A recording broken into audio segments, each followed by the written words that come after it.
Yes, go. Surgeon, go. Booster, go. Copy that. We have a go from you guys. This is Talking Sound. Well, hello, everybody, and welcome to this episode of the Talking Sound podcast. Chris Jordan, your host here, still coming to you from Austin, Texas, soon to be coming to you from the road with, episodes of Secret Snacks, all kinds of fun stuff. I cannot wait to be back on the road with work. The world has slowly started to reboot for our industry. Speaking of industry, we have an amazing guest today. Karl Winkler is our guest. He is the VP of Sales and Marketing for Lectrosonics. Lectrosonics is one of the world's best when it comes to wireless technology for theaters, broadcast. I know I've got an Lectrosonics IFB R1A, very venerable unit used for in-ear monitoring, things like this in broadcast, live for reporters, that kind of stuff. This is what I use in the field to be able to monitor my audio. So we're going to be getting into the world of in-ears, the world of radio frequencies, and all kinds of fun toys that Lectrosonics makes for the industry when we come back from this message from our sponsor, Podcast Cadet. Have you considered starting a podcast? Looking for a way to make your business a voice of authority in an industry? Then Podcast Cadet is the solution for you. Whether starting a podcast for yourself, your brand, business, school, church, or just plain fun, Podcast Cadet is here to help you navigate the waters of the podcast industry. Specializing in one-on-one consultation and training with industry professionals in fields ranging from podcast technology and editing to distribution, monetization, and even social media strategies. Podcast Cadet tailors their services to the specific needs of you and your podcast. Do you already have a podcast and trying to find ways to engage and grow your audience? Sign up for your Podcast Cadet audit today and let us help you explore new and exciting ways to leverage your content and elevate your podcast brand to whole new levels. From consultational workshops to affordable podcast production and maintenance packages, Podcast Cadet is your one-stop shop for everything podcast related on the internet. Visit podcastcadet.com today to sign up for your consultation or training and use code TALKING20 to save 20% off your entire purchase. That website again is podcastcadet.com. That's right, folks. And while you are online checking out Podcast Cadet, make sure to stop on by the Talking Sound podcast. We will soon be rebooting our industry news section. Some of the manufacturers that we had on there actively stopped putting out RSSs with news over the COVID era. Mainly because of shortages. A lot of companies weren't putting things out for a while because of chip shortages, things like that. So we will be rebuilding the industry news section. But in addition to that, make sure to stop on by our other sponsor, True Hemp Science. True Hemp Science is some of the best CBD product I have found. My doctor started prescribing me CBD as a supplemental for my anxiety a few years ago when I started traveling for work regularly. And that is when I found Christopher Lynch here in Austin, Texas, the founder of True Hemp Science. They have some of the best whole plant CBD out there. I use it daily. Stop on by. TrueHempScience.com is the website. Talking7 is the code that you want to use to save 7% off your cart of $50 or more. And on your way out the door, you will get two free 25 milligram CBD edibles. TrueHempScience.com. Talking7 is the code that you want to use. Our guest today, VP of Sales and Marketing, Karl Winkler with Lectrosonics. How are you doing today, sir? Doing well, Chris, and thanks for having me on the show. Oh, absolutely. I've been looking forward to this since our mutual friend and former guest of the show, Willis Snow, introduced us. Like I said in the intro, I've been using Lectrosonics for years. Not too many people. I think it's interesting how in the broadcast world, in the world of high-end theater, things like that, it's a household name. But in the world of rock and roll, things like that, not necessarily so much. Yeah, very true. We've got a long history in broadcast, a long history in film, sound, production. And we are known in live sound in certain circles. Most of the systems guys know about our TM400 link for test and measurement when they're aligning sound systems. Yep. That's been out for about 15 years, and it's kind of a standard. The speaker companies know us well. And some guitar players, some of the heavy hitters have been using our stuff for a long time. But with some of the bigger names in the industry as more popular brands, we're a less known brand for the actual performance side of the wireless audio.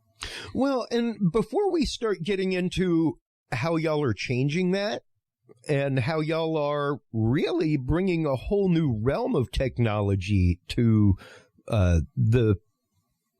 the gear that y'all have provided for years, let's get into how you came into this industry to begin with, Karl, because that's really a lot of what this show is about, is showing people that even folks like you who have moved up to VP of sales at a major tech company in this field start off in the most basic of ways.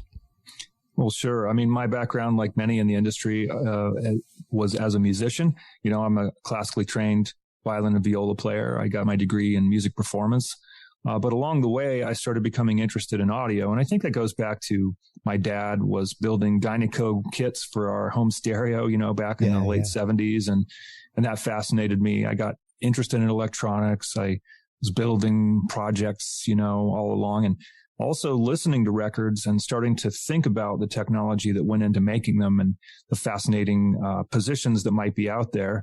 Like producer, engineer, what are these guys? Who are these people, and what are they doing, and how are they involved with making records? That was kind of how it started for me. That was the planting the seed, And then when I was in college studying music, I started haunting the recording studio and planning sessions and, kind of writing some songs with my friends, and we had a band. And so we would go down there and record, and I got more and more into the technical side, like many guitar players. I mean, I learned guitar just as a hobby for fun.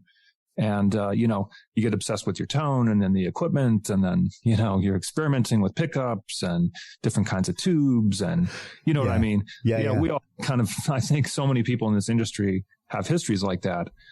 So once I graduated with my music degree and I was working in a music store in Tucson and freelancing, and, I heard about the program at USC, that was recording arts, and that I could apply my music degree and then take 100%, recording classes and get a certificate in a year, which is what I did, because that's all I could afford. I mean, USC is an extremely expensive school for good reason, but that's where I went to audio school, learned recording, and my plan was to become a recording engineer and ultimately a producer.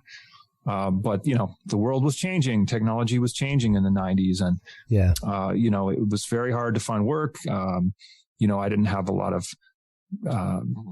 let's say, backing or, subsidy, to kind of just work for free. I had to make a living. Yeah. So I found out about an Air Force job doing sound. Imagine that. So I went and interviewed for that job, got the job, and went out to Washington, D.C. and became a live sound engineer, which I had very little experience doing. So I kind of learned along the way and had mentors and people that helped me understand the differences between studio and live. But I think my studio experience went a long way towards informing the way that I listened and the way that I approached the signal chain. So I was always looking for the highest fidelity possible. And in the 90s, that was still a little bit of a novel concept. I mean, if you think about the late, great Albert Lechesi, his rules were, number one, make sound. Number two, keep making sound. That's the live sound thing. You have to make sound, and sound quality isn't necessarily at the top of the chain. But bringing all that together and using equipment at the time that was very high quality and sounded great, like Meyer MSL3 speakers. And, oh, wow. We had a nice mic locker with Neumann, Sennheiser, AKG, Shure mics. And we could experiment a lot with what we put up on the stage. And it was also very fortunate that I worked with a group called the Airmen of Note. This is a 18-piece big band. nothing wrong with rock and roll. I love rock and roll, but working with a true acoustic kind of band had a lot to do with how I began to approach live sound, almost like make believe that the sound system isn't there. And you're just hearing this band, even in a giant auditorium, as clear as can be, and with all the impact and all the dynamics that a big band can deliver on a stage. So that became my goal, is to make the sound system disappear and just have people enjoy the experience. So, it was a combination of that plus the studio background that kind of got me into that mode of thinking. Yeah. And, I think more than anything, out of the engineers that I have known over the years, those that come from the studio environment to the live sound environment, I think have a much greater understanding of the concept of, quote, live sound reinforcement than like mixing sheer volume. Yeah, that's an interesting point. And I understand. I mean, again, I love great rock and roll mix, and, I've heard some great bands out there live, and, have deep respect for the guys that came up that way and deliver just absolutely. And, but I do think that when you're dealing with acoustic music, it's a specialty. It is. And having learned, classical recording and then doing this acoustic work on the stage and so on, we were experimenting in those days in the 90s, which was kind of early, with a system delay and things like trying to align the wavefront coming off the band with the PA so that the PA didn't distract the listener, and, things like that. Yeah. And every time I encountered another engineer who was doing kind of acoustic work like that, we'd pick each other's brain and share ideas and, how did you do this? How did you do that? Oh, well, we use this kind of mic and we put it here and we did this. And then, so that became a subset really of the live sound world, is people doing acoustic reinforcement.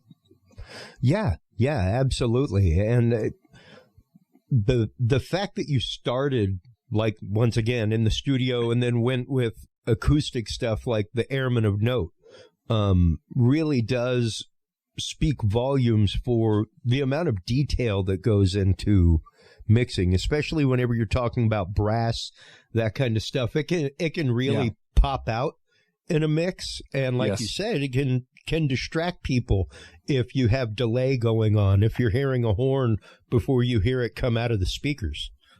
Yeah, or vice versa. I mean, and miking position, in some cases was a little bit contentious with the players themselves, because, they wanted to blow right down the bore of, into a mic and get that really bright, brassy, a sound. But to me, it didn't sound very natural. So I was always looking for off-axis mic positions to get more of the roundness, like what a horn sounds like in a room, as opposed to, inches in front of a bell, which is, nobody listens there. They listen, back a ways, and you hear the combination of the sound, and all acoustic instruments are like that, so that's the kinds of approach that we took. And, it was a lot of fun. I got to hear some amazing jazz. We had incredible guest artists, doing tours all over the US. We went to Japan.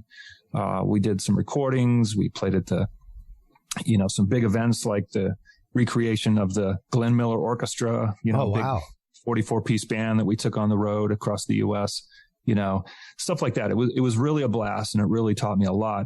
And I mean, one of the things it taught me was troubleshooting, like, as fast as humanly possible. The curtain's going to open at 8:00, and, channel 2 on the console doesn't work, and we're out of channels, and, it's learning how to identify hums and ground loops and fix that kind of stuff, distortion, any kind of power problems.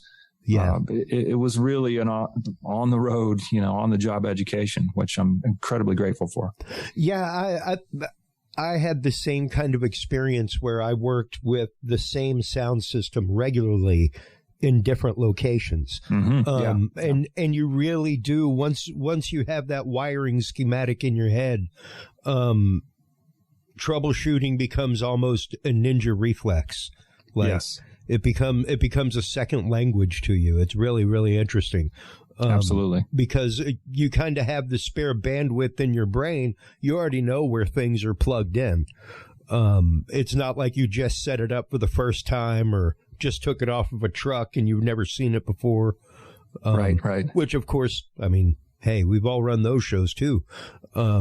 Right. Well, there's the coming into a place and you got your sound system, but you got to tie into theirs because of the balcony fills and that kind of stuff. And of course, that brought in a whole new set of problems. You know, you come in and they say, oh, yeah, we got a great sound system in here. You're going to love it. And you start patching up and start listening. And you're like, well, wait a minute. This cluster over here is out of polarity. And this one's high frequency drivers blown and this and that. You know, it's like, and this show is starting in 2 hours and 26 minutes and 8 seconds. Well, how did all of this prepare you for the world of Lectrosonics, and how did you come into the world of Lectrosonics? Yeah, you know, it's another bit of a winding story, but when I was on the road, I kind of realized that I didn't think I was cut out to do that long term, you know, and I really admire those who do. You know, I've known so many guys over the years and just think the world of it. But for me, I was thinking more along the lines like, I was attracted to the equipment itself and I wanted to somehow be involved. It's like, you know, who hasn't thought about like a Sennheiser 421 clip and how it sucks and how you think you could do better. You know what I mean? Yeah. A lot of us, you know, why use duct tape, you know, when you could design a better clip? So I just kind of thought about, the two things that were likely to be the most stable were loudspeakers and microphones, you know, transducers. You always have to get the sound into electronic form and then turn it back into sound. So I thought, well, those, you know, physics limits those things. The stuff in the middle, consoles, I could see, you know, on the horizon was digital, and same with recording, you know, coming up in the analog days. And I could see everything in between the mic and loudspeakers was completely up for grabs. So I thought, well, let me go look into careers at maybe a loudspeaker company. And I thought, we use Meyer. I'll talk to Meyer. And they were very warm and it was interesting. But when I met the guys from Sennheiser, I was attracted to that. And the people there were super nice. And I've always loved microphones. That's kind of at the heart of what I'm into. So I was able to get a job there and I became the Neumann mic product manager. And that was a fantastic time to be, you know, at Neumann in the mid to late 90s. Wow. That's when we came out with the KMS 105, which I was involved with, the TLM 103, you know, some of the classics that really got Neumann out there on stages where we weren't before and things like that. Yeah. But I had a good run there. I worked at Sennheiser doing Neumann and doing some other things for about 8 years. But, you know, I grew up in Albuquerque here and I kept my eye on this little company that I had run into when I worked in a music store, Lectrosonics. You know, they had made some portable guitar amps. They had made some interesting wireless stuff. And so I thought, you know, I should go visit those guys and just see what they're up to these days. And so when I was I think I was home for spring break or something, and I just knocked on their door essentially and made an appointment. And they were very skeptical, like, why does a guy from Sennheiser want to come and bug us? You know, but when I explained to them what I was thinking about, they became interested. And so we worked out a position to kind of get me in the door, just a generic position to get me in there and start working on some projects. So I'm grateful to them for, you know, giving me a shot.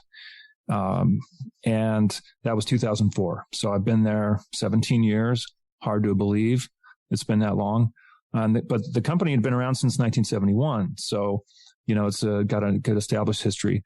But what I didn't know much about was wireless mics. Sennheiser is a powerhouse in wireless mics as well, of course. But I didn't do much with that when I was there. It was almost all microphones and then, you know, marketing communications and things like that. So I had to start learning quickly about wireless because in a sense, that's 90% of what Lectrosonics does is wireless mics. Yeah. And, I'm fortunate to have, you know, some industry folks take me under their wing. And of course the folks at Lectrosonics, and I got a real quick education and then, got into this side of the business and learned about film sound and, you know, but I started looking at ways that the Lectrosonics technology could be used for live sound because that was my background. So, you know, that was where the interface really got going, I guess. So 2004, 2005, you know, I was looking at Lectrosonics has some unique technology and some patents and now an Academy Award for their technology. And so it was fun to look for ways to apply that to live sound. And I have always loved Lectrosonics. Mainly for me, it's the build quality. It was one of the things that I always loved about Sennheiser microphones, specifically the EW wireless series. Oh, yeah. That you see all over film sets all the time. I have like 3 of those. And they were great kits that you could buy just about readily anywhere, like Guitar Centers, stuff like that carried them. Right. They had the dongle that you could plug straight into a microphone in some of the kits. And the build quality on Lectrosonics is what I'm about. Even the fact of on the back of this unit is literally engraved the instructions. Right. Yeah, that's the hallmark of Lectrosonics for you there. And I think that comes from just the background in the way we do industrial engineering. Yeah. But also it's a U.S. company and our factory is here. It's in Rio Rancho, New Mexico. Yep. It's the only factory. And so, we say made in the USA by a bunch of fanatics, and it's really true. I mean, this company is very passionate. The mechanical engineering, when I got here, it's like some stuff was famous. The battery doors, the way they click shut, and they're all made out of metal. They're machined out of billet. And that's still what we do. And that was another thing that attracted me to the company, was that I could walk up to the other building there in our little campus and walk into the machine shop and have a conversation with the guys and sketch something on a piece of paper and say, I need this bracket, to mount like a RF splitter on the back of my little rack. Can you make this? And, next morning I'd come in and there'd be a pair of them on my desk, Awesome. I mean, make it there. And these guys are really into this, everyone wants to do a great job and they want to contribute. And, comments end up coming up the chain. Like, we're trying to make this part, but the cutter that we have to use is this, and, is there any way you could do it this way? And, there's just so much collaboration. I really enjoy that. I'm a hands-on kind of guy. And so I really love that part of it. Well, and it shows in everything that is made from you guys. Like you said, made by fanatics. One of the only other companies that I know of that has the stellar customer service that you guys have, and just products along this line, is companies that actively listen to engineers out in the field that use them. Mm-hmm. Yeah. And make changes, even make software updates that are game changing and make a difference. You guys and Rode microphones. Interesting. Those are hands down the two that, like, whenever I'm putting things into forums, that kind of stuff, like, y'all actively listen. We work hard at that. It takes work. And, one of the interesting things that originally drew me to the company, and we still maintain this as part of our culture, when I used to be involved with the rec.audio.pro forums and the so-called ramps, these were news groups that kind of self-formed, and I signed on the charter for ramps, in the late 90s. I noticed that the company president of Lectrosonics at the time would get into these forums and talk about things like the schematics and the topology of an input. People would say, oh, I'm hearing this sound using my Sennheiser G2, transmitter or whatever. He would get in there and say, well, in the input of that unit, it's this kind of circuit. It's like, yeah, that just blew me away. This is the president of the company. And so I thought, wow. So rather than have, like, let's say a lot of overhead, a lot of admin, this is a company that's made up of people that are actually doing this stuff. That really attracted me. And it's still that way. I mean, our company president today, Gordon Moore, is very active on social media, as well as, he's the head of audio at his church, and he's also coming up with ideas for products and listening to people and going out to these get-togethers. There's a thing in the film world called the mixer, where, production sound mixers have a little get-together, a little barbecue. He'll go to those things and pick people's brain and hear their complaints and come back, with new ideas. We all do that. The company has only 4 layers between president and a shipping clerk, and so there's a lot of communication and collaboration.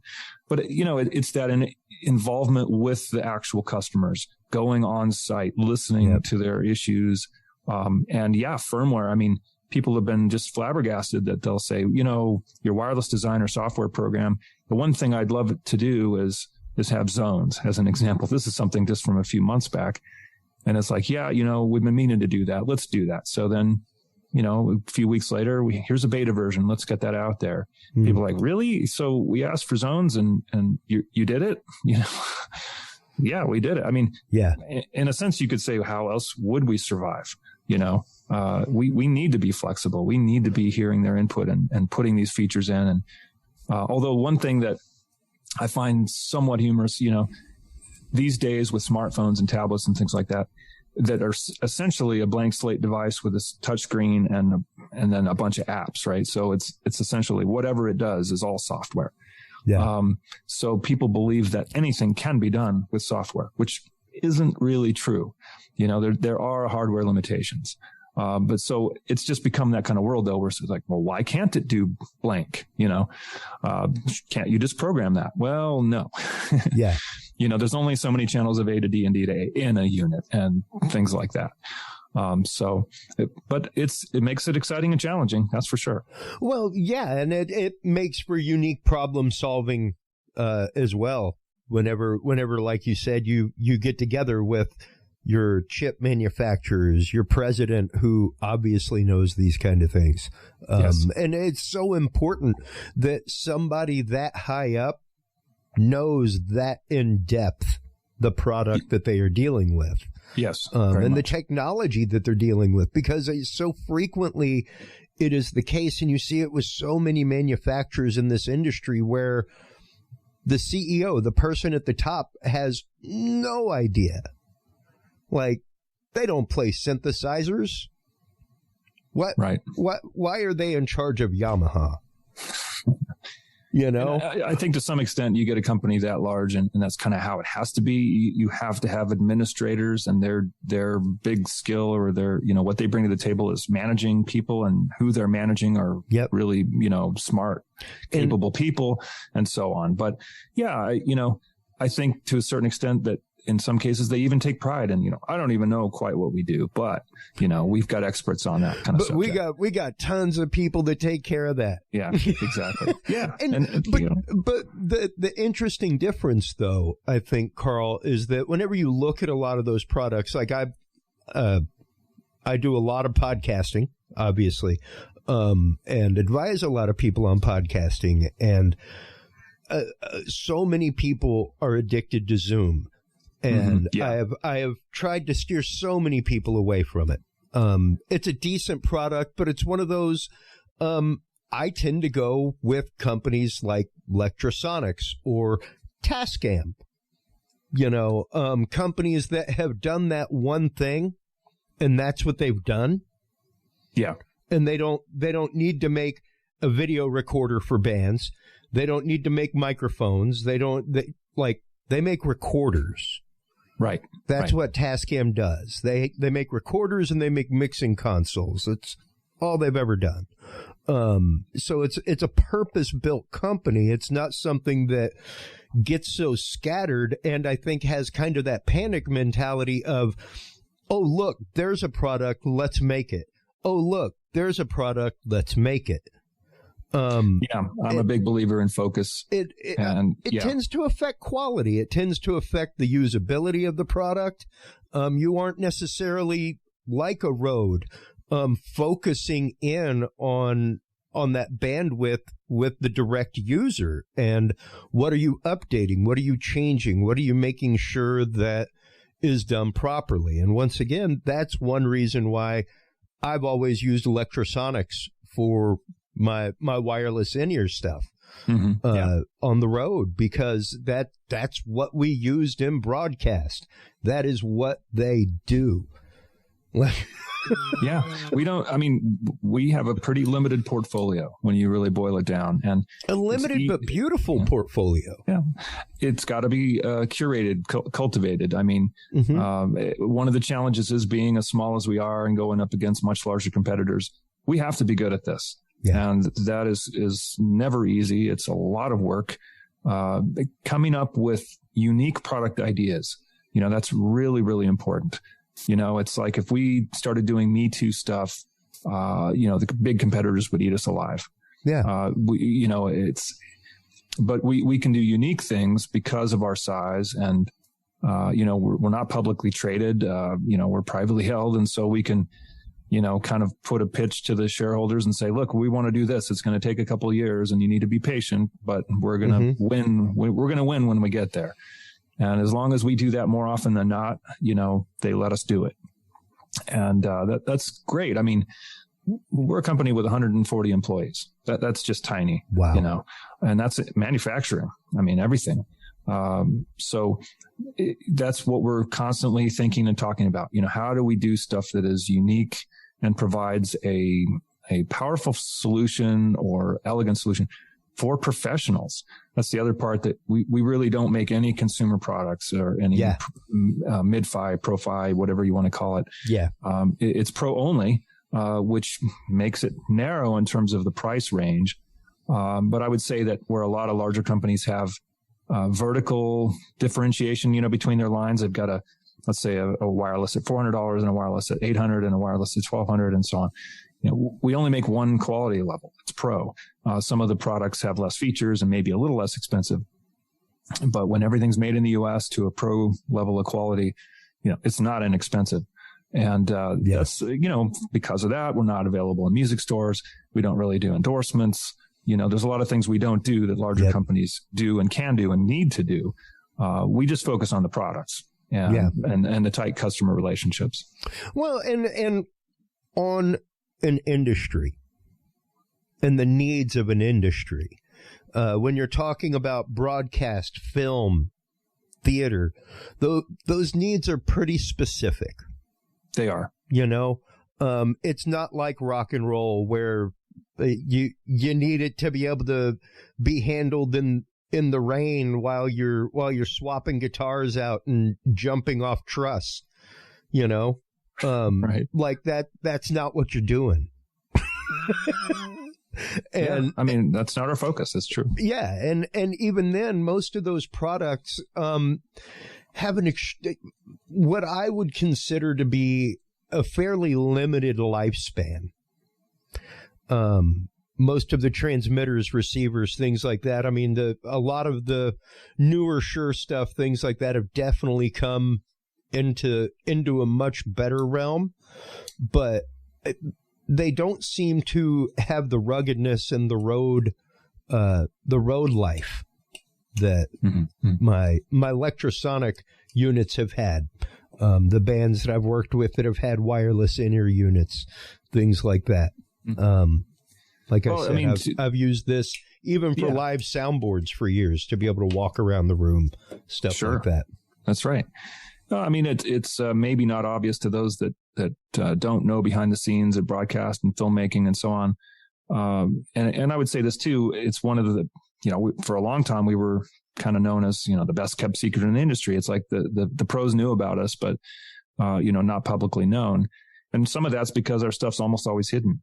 You know, when you see a movie, you never see the transmitter and the lav mic and the receiver and any of that. You never see that. On rock and roll, you do. You know, singers, you see the mic they've got in their hand.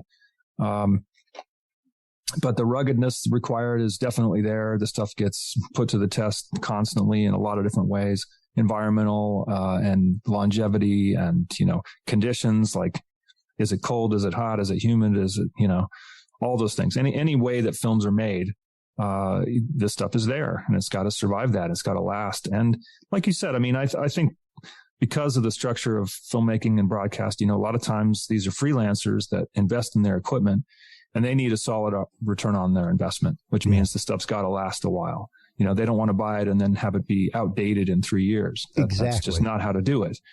They want it to last 6 to 8 to 10 years to make sure that they've got a return on their investment. Yeah. So we design for that. We design for long-term use. And oftentimes in the life of a product, I mean, we've got products that have lasted more than 15 years in the market. And they've had a number of updates along the way, hardware and software. You know, sometimes it's because a chip gets obsolete and we have to redesign around that. Sometimes it's around suggestions, like I mentioned before. Sometimes it's, well, now that we've seen it out there for all this time, we realize that the battery door is going to start failing in such and such manner. So we tighten that up too and redesign it and, you know, implement the new design. And oftentimes, you know, we work really hard for mechanical updates like that to be backwards compatible. Like if we make a new battery door, we want it to still fit on the existing units, things like that. So it's a certain kind of culture and philosophy of the company, which resonates well with me and I think with our customers. Well, because it takes your customers and end users into consideration. It's not the fact of they've got to buy something whole and new and complete, you know? Very true. In fact, a big part of our philosophy is backwards compatibility. And that becomes an enormous challenge. I mean, the first time it was really done was in the early 2000s with the introduction of the digital hybrid wireless platform, which is still in our line. And that's what we got an Academy Award for. Yep. But the idea was that with a new kind of technology, and it's patented, we would not only be able to deliver better sound quality and better range with the wireless, but that the new units would be backwards compatible. Both transmitters and receivers could be put in different modes and be used for different things.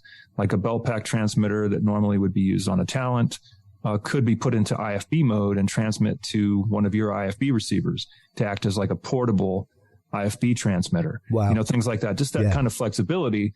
But the main idea at the beginning was that we would not alienate the people that had invested significantly in the prior series, you know, which was the 200 series, which was, you know, the bee's knees of analog wireless during its day, you know.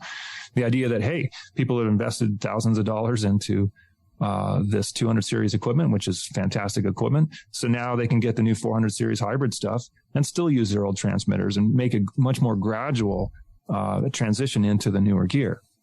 That has worked wonders, I think, with people's confidence in us that whatever they buy, it's never going to be left out in the cold when there's a new version.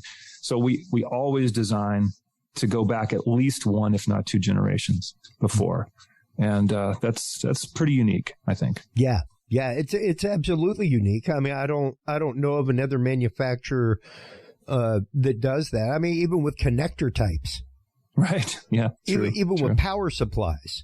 Yeah. You know, and that's one of the things that's so great about you guys is that y'all highly, highly take that into consideration, because without that customer loyalty, without that brand and industry loyalty, where would you be?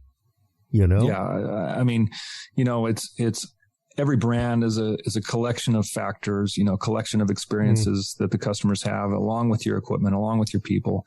But it's like, that's what we strive to maintain is this brand means this to these people, to our customers, to the industry. And, you know, honestly, it'd be a lot easier for our engineers if we didn't do that. You know, if they were able to design freely with no backwards compatibility, they would enjoy that. But they know well, and we all do, that it has to be that way because of the installed base. Tens of thousands of units are out there. We want people to continue using them as long as they can. And, you know, we see stuff in repair that's 15, 20, 25 years old or older. Yeah. And people are still using it. So that makes us proud. And of course, it's like, well, you know, there's also the hawks that think, well, if it didn't last so long, we'd sell more of it, you know, new stuff. Well, sure. You know, but I don't believe that. I think the longer the stuff lasts and the more that there's, let's say, a second and tertiary market out there for the older, you know, high quality equipment. Yeah. The more people are going to want to come to the new stuff. Well, and especially whenever it's user serviceable for upgrades, that kind of stuff. Mm-hmm. I mean, it makes it entirely wantable. And before we go a little bit deeper with that, because I do have one like in the news question for you. Yeah, sure. That I want to get to, but before we get to that, let's get into some of the new stuff that is coming out from Lectrosonics. Mm-hmm. Okay, sure.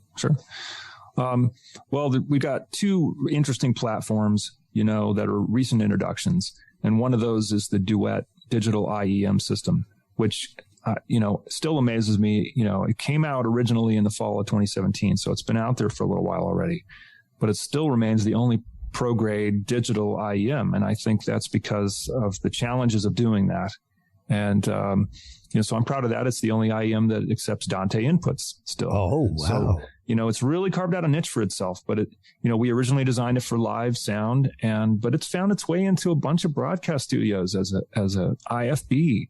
And I think part of the reason there is the spectrum crunch, you know, something we haven't talked about too much, but, you know, I picked a great time to come into the wireless business, you know, in 2004.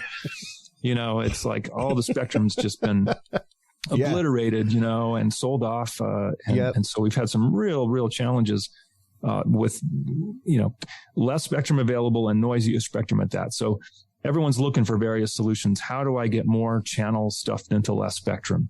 Yeah. And the Duet, digital IEM system answers that for IFB users, because each RF carrier normally, which would carry, one channel of audio or maybe something FM multiplex in the case of most in-ear analog systems, this one carries 2 discrete channels of digital audio.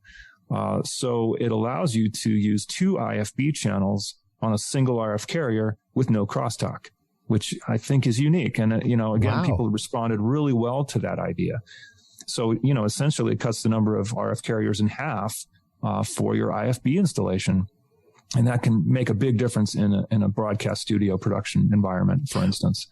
Well, and especially in a lot of smaller spaces and a lot of smaller areas that have fewer frequencies will absolutely allow for a wireless IFB. Yeah. Like some of the places that I've worked broadcast, they were small enough that, like they would have had so much competing signal.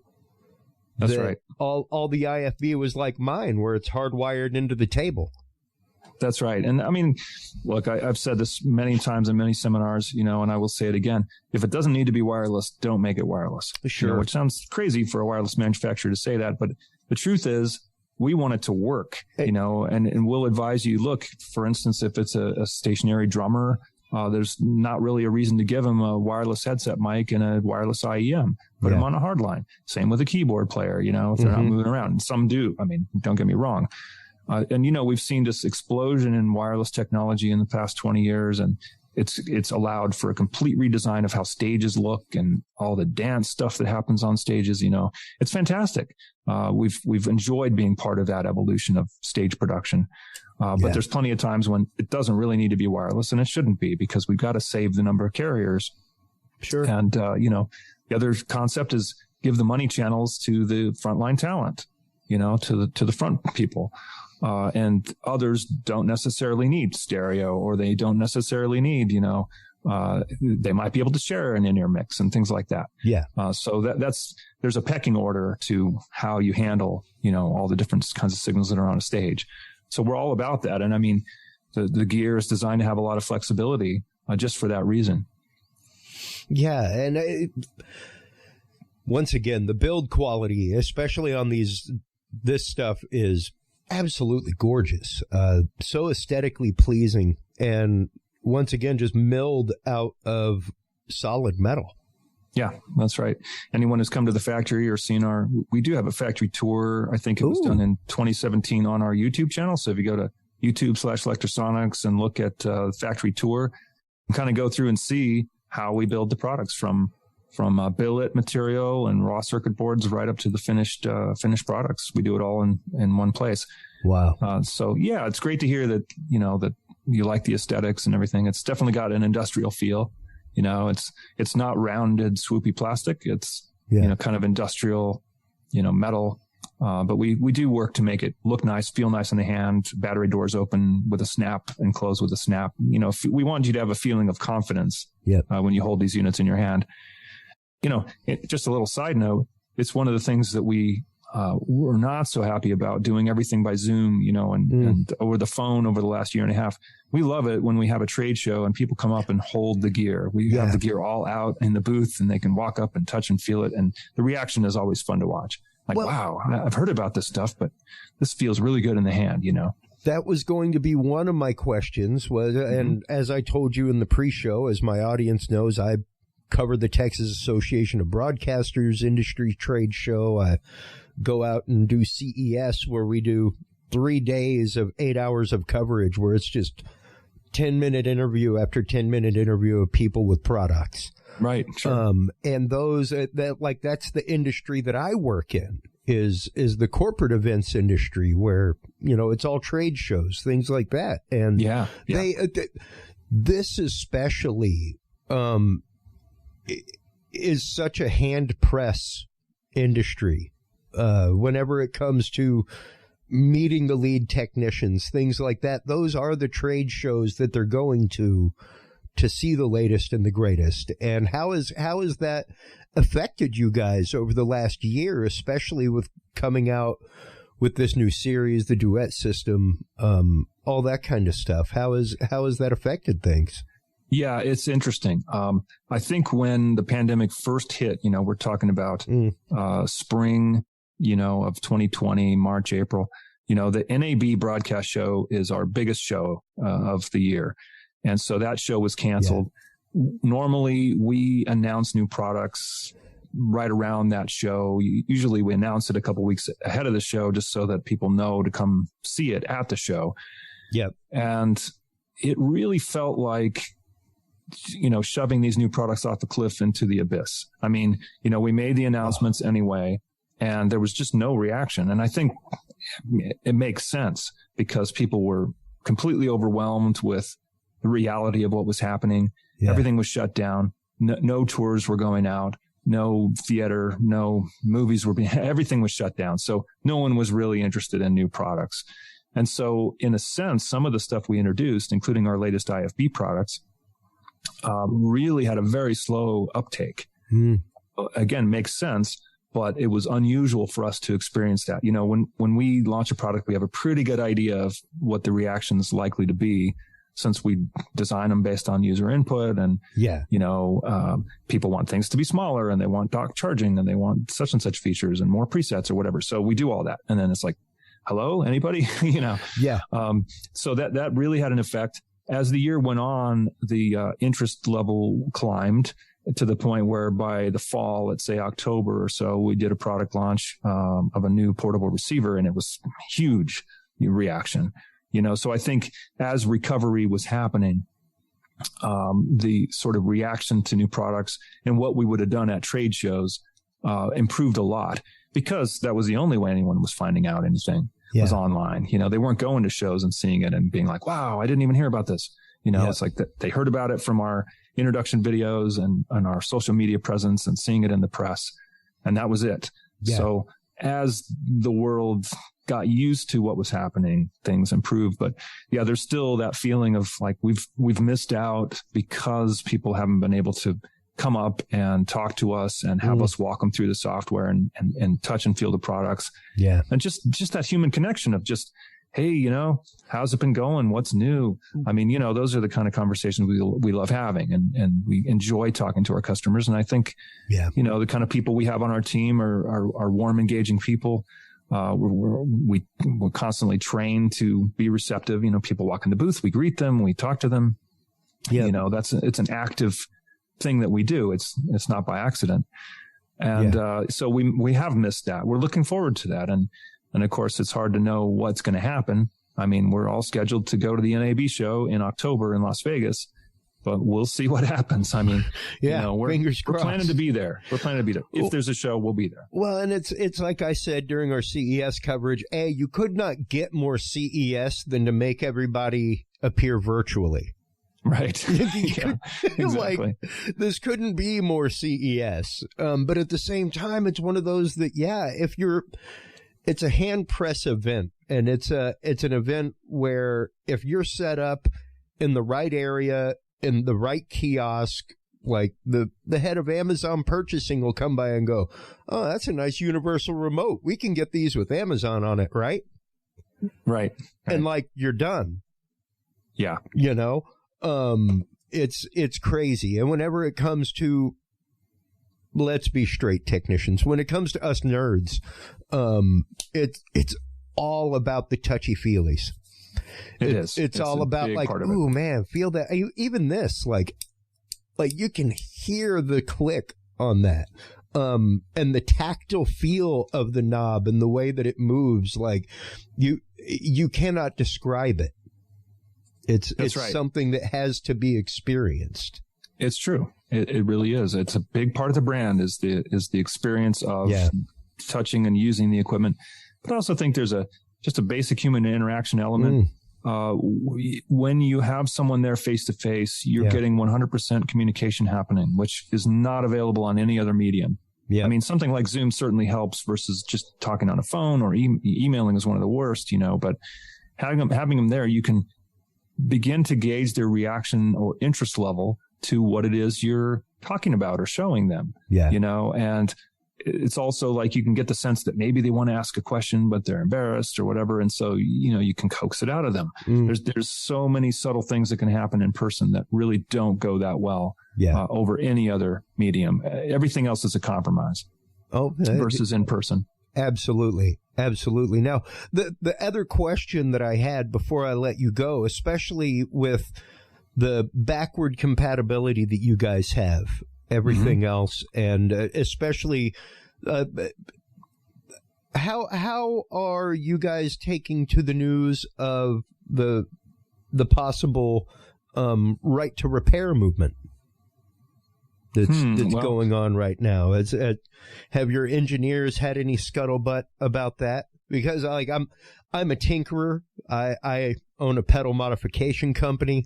For me, it's one of those like, hey, when I have a piece of gear breakdown, I just crack it open and bust the soldering iron out. Sure, me too. I mean, like I said before, I'm a very hands-on person. I think that's always been part of our philosophy is, if something quits on you and you want to open it up and tinker a little and see if it's something as simple as, hey, the battery wire broke, or, there's an internal fuse, or maybe this capacitor across the DC line or whatever is smoked or whatever. And you open it up and tinker a little bit, and then they say, you know what, I can't handle it, send it in. If that thing's under warranty, it's still under warranty. Exactly. The fact that you opened it doesn't change that. Now, if you went in there and did a lot of damage, and that's a different story. You've lifted a bunch of traces and, that kind of stuff. Like, well, now it's gotten into the zone of you really shouldn't have gone that far. But we're pretty liberal with warranties and repair. We try to be. I mean, as much as possible, we try to err on the side of the customer. And, our president's philosophy and the previous one, the same kind of thing, almost like, look, if we're not getting sort of taken advantage of slightly a little bit over the long haul, then we're not doing a good enough job.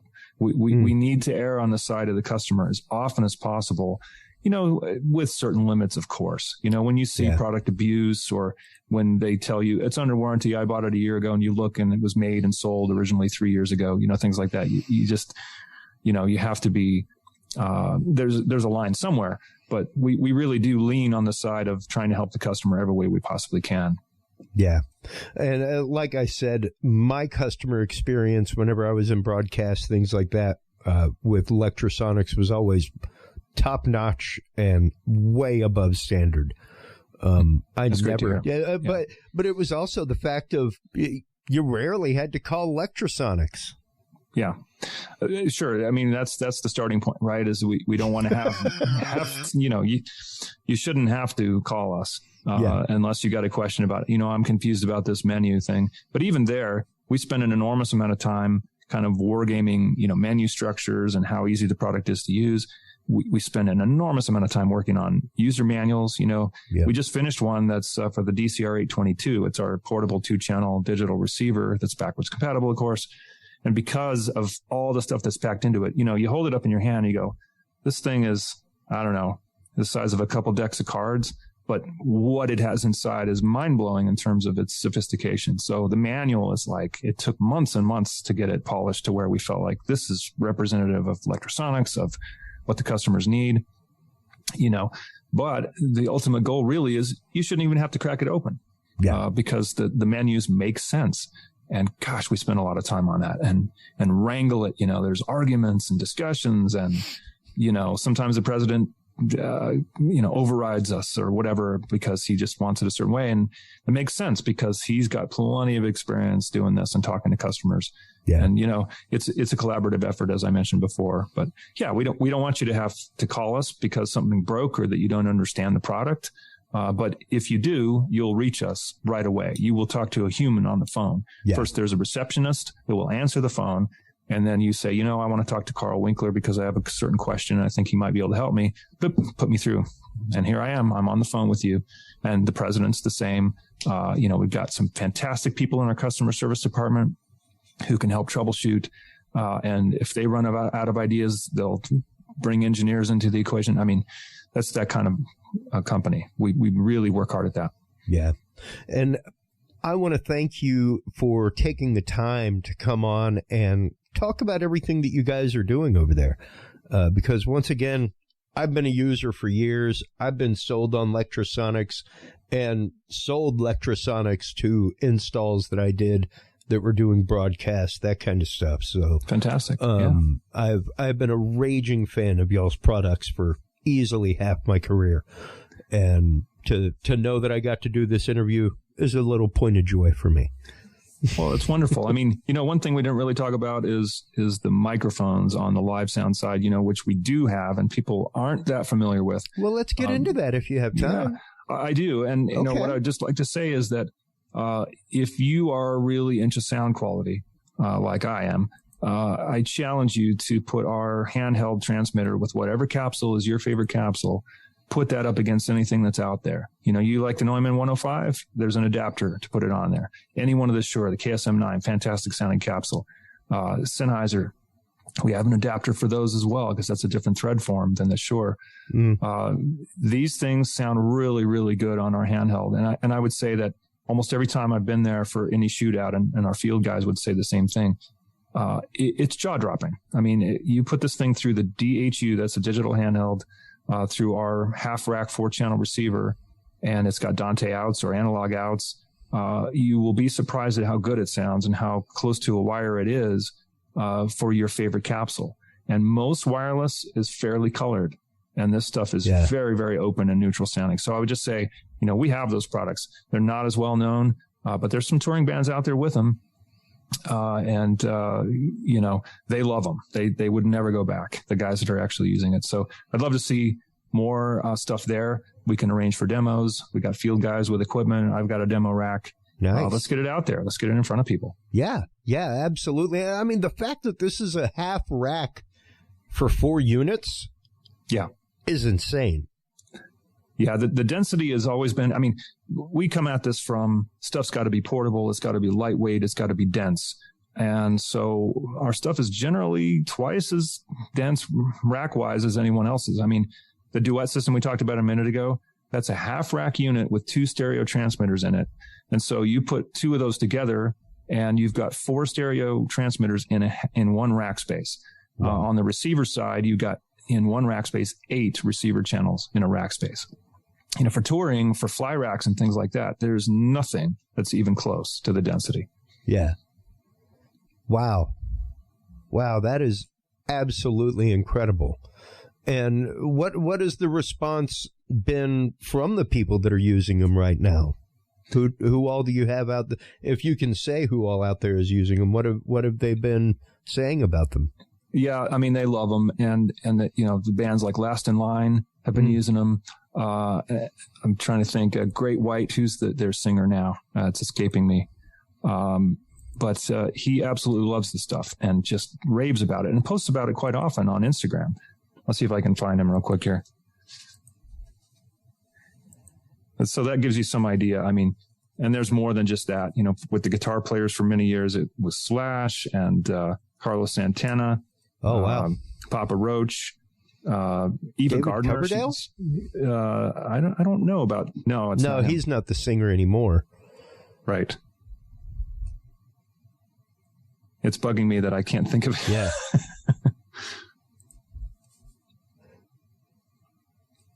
But yeah, they tend to love the stuff and really just it's not only the sound quality, but it's the reliability of the wireless signal that I think people are surprised with. When they were first kind of getting into this stuff, they would talk about, well, don't we need amplified antennas? Don't we need paddles and this and that? Because normally we get dropouts if we go further than 50 feet or whatever. It's like, well, no, but try it. Try it first with just a pair of whips and see what you think. And it's always like, we could not believe how much range we got, Yeah. So Mitch Malloy, that's who I was thinking of. Mitch Malloy, who's a fantastic singer. If you've ever heard him, I mean, man, talk about the ultimate rock singer. So he's out there with the stuff. There's a handful of bands out there with it. And like I say, they enjoy the range. They enjoy the sound quality and the ease of use. The user interface is super easy. Software is super easy to use. That's the stuff we really focus on. Well, and once again, that just comes down straight up to user experience. It does. And how people use them in the field, the ease with which they're able to interact with it. Even my old unit that I have here, it was as simple as you could get. And if you had a problem, once again, the instructions were right on it. Not on a sticker. Like, this thing is, man, like the clip broke off long ago. But yeah, I still throw this thing in my pocket. I have had it for easily over a decade.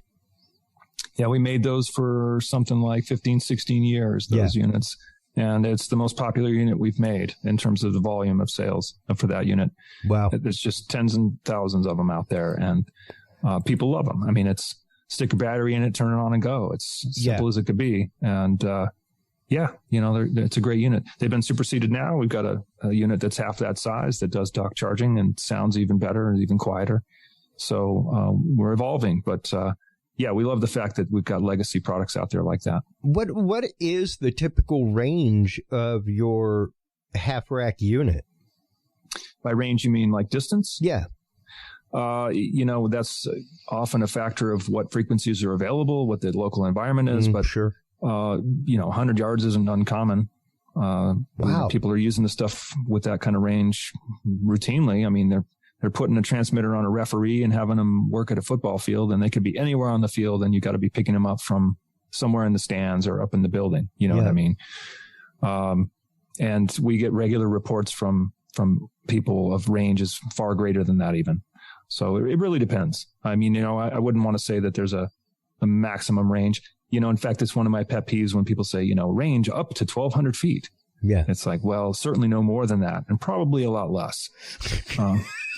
You know what I mean? We don't advertise a range. If there's no sunlight out and you're in a building that has nothing else around it. Exactly. And under optimal conditions, you're going to get this range, but normally no. So no, we don't typically advertise a range. And the question that people ask often now too is, how many channels can I get in a given amount of spectrum? And, our latest equipment has a high density mode that is very compact, and you can fit easily more than 24 channels into a clean TV channel. Wow. But we don't tell you what the max number is, because that's going to be a factor of a lot of other conditions that could be happening. You know what I mean? Yeah. There's just so many variables with wireless. And that's one of the things that we believe in strongly too. And me personally, is education. We do seminars, we do panels, we do workshops, we have instructional videos out there. We're working on a whole education program right now that's going to be all online and things like that. Yeah. We want an educated customer, someone who understands the fundamental issues and problems and challenges with wireless, so that they don't buy into some of the mythology of wireless. And there's plenty of that out there. I mean, what I like to say is, this isn't voodoo and black magic. It's math and science and physics, and those rules don't change. As science learns more and we come up with more clever algorithms, we might be able to get more channels into a, piece of spectrum and things like that. But the laws of physics, propagation, that stuff doesn't change. We're all up to the same constraints. Range is a factor of power and frequency and cleanliness of the channel, and that's about it. All things being equal, your range will be equal as long as your equipment's well designed, things like that. Yeah. So we really work hard to get those messages out there via various means. Well, and with that in mind, what's next? What's on the horizon for Lectrosonics? What can you let us in on? Let's say that, because I know that so often when it comes to development of things, you can't really speak on any of it. But what are some of the concepts, ideas that you are able to speak on? Yeah, well, I would say that most of what we do is some form of evolutionary development. And by that, I mean, if you are familiar with our product line and what components make up a system and things like that, you can probably guess, what's coming next. And so I can't really talk about specific products that might be out next. Yeah. But I will say that, the development team is often goes back and forth between coming up with new products, which we've had a bunch of recently, like the ones I talked about, and refinement, which means that they do primary research on algorithms, on modulation schemes, on, circuit topology and what chips are available. You mentioned the chip shortage, and that's thrown everybody a curveball. Certainly us, yep. Where, let's say we had a certain product plan in mind and we were going to come out with new stuff, and then chip shortages come along. And so what it means is a bunch of products had to be redesigned to not include chips we were using and use alternate parts. Yeah. And that slows things down. But these guys are always looking at what's a better A to D converter that uses less power and has less distortion and is faster and reduces latency, and they'll be introducing those things into products as we go along. And you see that the latency of our systems have come down just, tenth of a millisecond by tenth of a millisecond as we go. And, we've got some of the lowest latency digital products on the market at 1.2 to 1.4 milliseconds. It's incredibly fast. Wow. So the guys are always working on that kind of thing. How can dropout performance be improved? How can diversity be improved? How can the noise figure be lowered? How can sensitivity be improved? And so, like I mentioned before, a product might be on the market for 8 or 10 or 15 years, depending. And in that life, often they improve tremendously from beginning to end. And if it's a major revision, we'll let people know that, it's a board upgrade that you got to do. And, if it's within this certain time frame, it's a free upgrade. If it's older than that, it's this cost, usually at our cost. But many times it's just a firmware update. And the products we've come out with in the last 5 to 6 years have USB jacks right on them. So that allows you to do an upgrade yourself by just loading the latest firmware in there. And, we fix bugs along the way as well. So, that's one thing, that first question in our mind, what firmware, when they call up, I'm having this problem. Well, what firmware is in your unit? Well, it's this. Okay. Update it and your problem goes away. We've found that to be an issue and we've corrected it in the latest version. So that's the main thing that I would say we're working on right now is refining every aspect of the products that we have out there, from mechanical designs to electrical designs and software that goes in them. That's a big process we've been into lately. Well, refined is definitely the word that I would use whenever the word Lectrosonics comes to mind, because they are such a laser-focused product for the task at hand and so amazing. Once again, Karl, thank you so much for taking the time to come on. Where can people go to purchase Lectrosonics? Where can they go to find their local Lectrosonics distributor or dealer? Things like that. Yeah. Just shameless. Right. Certainly our dealership, we sell direct to dealers. We don't have distributors. But just about anywhere in the world, if it is a film sound specialty shop, that's the most common place to find Lectrosonics and find them available for rentals. Some of the major touring companies, Claire, for instance, has Lectrosonics inventory. And then there's some specialized shops that do sound installation, like you mentioned, doing some of that work yourself. Mm-hmm. So I would say if you're in an area and you want to know where to find a Lectrosonics dealer, just give us a buzz on the phone, send us an email, come to the website and send us a note, and we'll let you know what the nearest Lectrosonics dealers are. And you can always reach us by various means. We're on Facebook. We're very active there. We've got a company page, but we've also got a couple different groups that you're welcome to join that have thousands of members, and tons of helpful conversations go on in there. So lots of places to reach us and encounter us, and we're responsive to your questions. Well, you have been more than responsive to our questions today. And once again, thank you so much for taking the time out to come on, talk about the latest and greatest coming out with you guys. You are always welcome. My audience and airwaves are yours. So whenever you have new stuff, please don't hesitate to give a shout. We'd love to have you back on again and again and again, Karl.